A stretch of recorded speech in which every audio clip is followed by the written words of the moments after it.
নিজে সালাত আদায় করে না, বাচ্চা কাচ্চারে কয় নামাজ পড় নামাজ পড়। আপনি যায় নামাজে দাঁড়ানোর আগে অজু করছেন, তখন তারে অজু করায় পাশে নিয়ে আসেন, উদাহরণ দিয়ে শিখান। নিজে মোবাইল নিয়ে বলছে তোদের কিন্তু মোবাইল দেখা অনেকক্ষণ হয়েছে, আমি দেখছি, রাখ রাখ। উনি ঠেলতেছে, আছে না? হ্যাঁ, উদাহরণ দিয়ে শিক্ষা দেন। আপনি নিজে উদাহরণ হন তার জন্য। এক নম্বর বিষয় যেটা বলবো, আমরা ধৈর্য হারা। সন্তান একটু কিছু করলেই, আমার চিন্তার থেকে একটু বাহিরে চলে গেলে আমি মনে করছি এই সন্তান শেষ, আর হবে না, মনে হয় একবারে ধ্বংস হয়ে গেছে। বয়স কত? 8.5। 8.5-এ আপনি তারে বাতিলের দপ্তরে ফালাই দিয়েছেন, 10 বছরে বাতিলের দপ্তরে ফালাই দিয়েছেন। আমি বলবো প্রথমে ধৈর্য ধরেন, ধৈর্যটা আগে নিজের মধ্যে রাখেন, যে তার বয়স এমন কিছু হয় নাই যে আপনি একদম সব শেষ হয়ে গেছে ভাবতেছেন।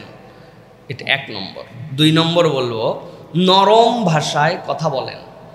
আমাদের বাপ মা এবং সমসাময়িক তবিয়তে, বাঙালির কালচারে সন্তানের সাথে যে নরম ভাষা, এটা আমরা শিখি নাই। আনাস রাদিয়াল্লাহু তাআলা বলেছেন, নবীজি আমাকে এরকম বলেন নাই। উফ আনাস, তাহলে একটা ছোট মানুষের সাথে সর্বোত্তম ব্যবহার নবীর মতো পারবো না, কিন্তু আমাদের বাচ্চাদের সাথে আমরা নরম কথা বলি না। এই ভাত খেতে আয়, এই পড়তে বস, কই গেলি রে, তাড়াতাড়ি রেডি হ, জলদি গোসল কর, বাড়ালি না কেন এখন? সবই আদেশ নির্দেশ, কিন্তু এগুলোর মধ্যে একটা ডাঁট আছে। কথা কি ভুল বললাম ভাই? হ্যাঁ, অতএব আমি বলবো নরম ভাষায় কথা বলেন। 3 দিন আপনি রেজাল্ট দেখতে পাবেন। 3 নম্বরে বলবো, শাস্তির বদলে বিকল্প দেখান। আপনি শাস্তি সব ক্ষেত্রে দিয়েন না, এটা করলে এই শাস্তি, বিকল্প বলেন। আপনি তাকে বিকল্পটুকু আপনি উপস্থাপন করেন। বুঝেন নাই আপনি, আমি জানি বিকল্প কি। যদি না পড়িস পায়খানার ভিতরে আটকায় রাখবো, বাপ মা বলে এরকম কথা। যদি না পড়িস লোকজনের সামনে বলে দিব, দিয়ে তোর টিচারের নামে বিচার দিয়ে দেব। আপনি বেইজ্জত করে দিচ্ছেন। আপনি যদি পারিস তাহলে তোর জন্য কিন্তু আব্বু এইটা রান্না করে তোরে খাওয়াবো, যদি করিস তাহলে এই গিফটটুকু কিন্তু মাসের শেষে তোকে দিব। এই যে আপনি শাস্তির বিকল্প তার সামনে না দিয়া, খালি সব সময় মনে হচ্ছে আপনার বাড়ি জেলখানা আর আপনি হচ্ছেন জেলার। এই যে আপনি ফ্যাসিস্ট চরিত্র নিয়ে আসছেন, এই কারণে সন্তানরা এলোমেলো হয়ে যাচ্ছে। এরপরে 4 নম্বর যেটা বলবো, উদাহরণ দিয়ে শিক্ষা দেন। নিজে সালাত আদায় করে না, বাচ্চা কাচ্চারে কয় নামাজ পড় নামাজ পড়। আপনি যায় নামাজে দাঁড়ানোর আগে অজু করছেন, তখন তারে অজু করায় পাশে নিয়ে আসেন, উদাহরণ দিয়ে শিখান। নিজে মোবাইল নিয়ে বলছে তোদের কিন্তু মোবাইল দেখা অনেকক্ষণ হয়েছে, আমি দেখছি, রাখ রাখ। উনি ঠেলতেছে, আছে না? হ্যাঁ, উদাহরণ দিয়ে শিক্ষা দেন। আপনি নিজে উদাহরণ হন তার জন্য। এরপরে বলবো, প্রিয় ভাইয়েরা, ভালো কাজের প্রশংসা করেন। আপনার সন্তান ভালো কাজ কিছু করলে আপনি করার জন্যই তো দিছি স্কুলে, এর আবার বলার কি আছে, এরকম মুড আছে আমার। প্রত্যেকটা ভালো কাজের প্রশংসা করেন। সে যেটা ভালো করেছে, মাশাআল্লাহ নামাজ পড়ে ফেলছো, বাবারে বাবা তুমি অজু করে ফেলছো, বা নিজের কাজ নিজে তুমি করতে শিখছো, মারে মুজা আজকে তোমারে খুঁজে দিতে হয় নাই, তুই তো তোর মুজা বাইর করে ফেলাইছিস। এই যে ভালো কাজ করছে না, এইটা বাহ, আমি তো এসি বন্ধ করতে ভুলে গেছিলাম বাসায়, ফ্যানের সুইচ, মা এটা কে করলো? আমি করছি। ওয়াহ মাশাআল্লাহ, তুমি তো ভালো করছো, অপচয় থেকে আমাকে বাঁচাই দিছো। প্রত্যেকটা ভালো কাজের প্রশংসা করেন। সর্বশেষ বলবো, তাদের বয়স উপযোগী হন। এটা আমার সমস্যা, আপনাদের না। আমার ছোট বাচ্চাগুলো ছোটোতে একটু কথা বলে বেশি, 1-1.5 বছর থেকে এমন কথা বলে, ম্যাচুরিটিটার মনে হবে 5, 6, 7 বছরের বাচ্চা এরকম কথা বলে না। এখন আমার কনসেপ্টে ঢুকে গেছে, এর বয়স তো 2 বছর, এর বয়স 4 বছর, কিন্তু আমার কাছে 8 বছর লাগে। এর জন্য আমি এখন আমার এই 40 দিয়ে ওর 8কে বরাবর, না এটা করবি না, এটা কর। আর বাচ্চার ফিল কি আর আপনার ফিল কি, আপনাকে তো বরাবর হয়ে বুঝতে হবে।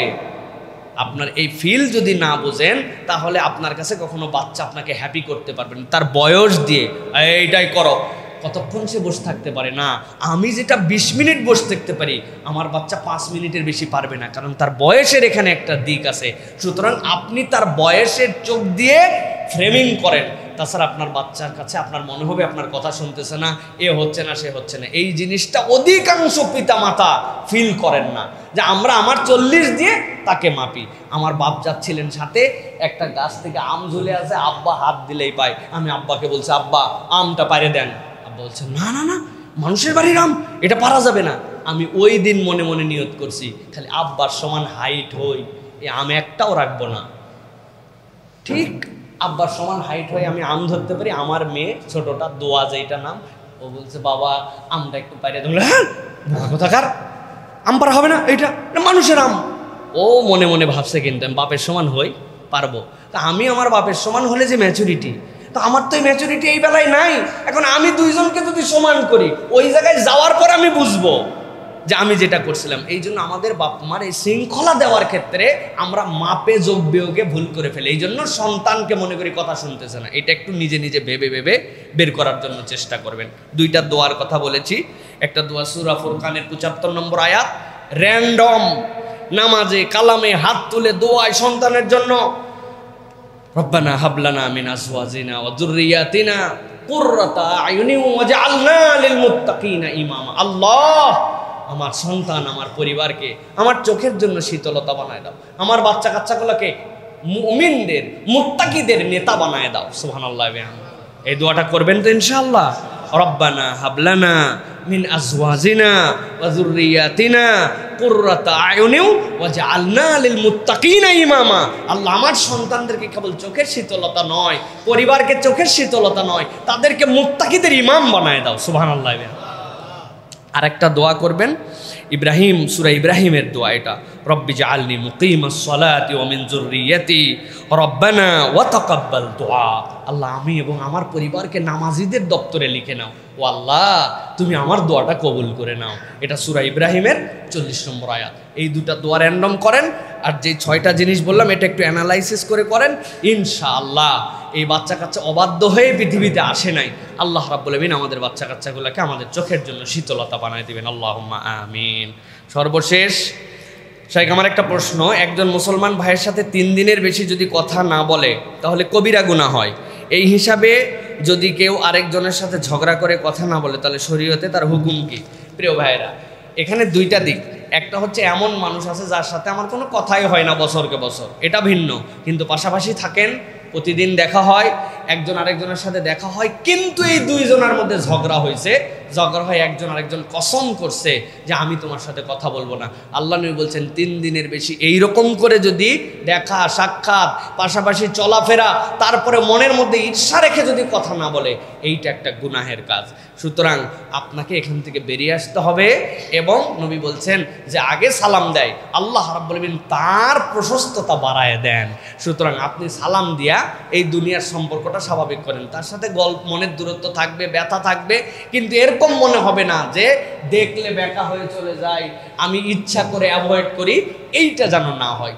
খুব হয়তো হৃদ্যতা সকলের সাথে সকলের হবে না, মানসিক দূরত্ব মানুষের সাথে হয়, কিন্তু সালাম বিনিময় ন্যূনতম তার সাথে অন্তরের বক্রতা দূর করে চলা, এইটা দায়িত্ব। কিন্তু এইটা না করে যদি সমাজের মধ্যে পাশাপাশির মানুষ এরকম হয়, তাহলে সমাজটা নষ্ট হয়ে যাবে। ইসলাম এই সমাজটাকে সুন্দর করার জন্য, ইমানদারদের মধ্যে এই গ্যাপ দূর করার জন্য এই হুকুম দিয়েছে। অতএব যদি কারো হয়ে থাকে, আগে সালাম দিয়ে মুসাফা করে আপনি এটা মিলে যান। আর আল্লাহর কাছে এরকম হয়ে থাকলে তওবা করে নেন, আল্লাহ মাফ করে দেবেন।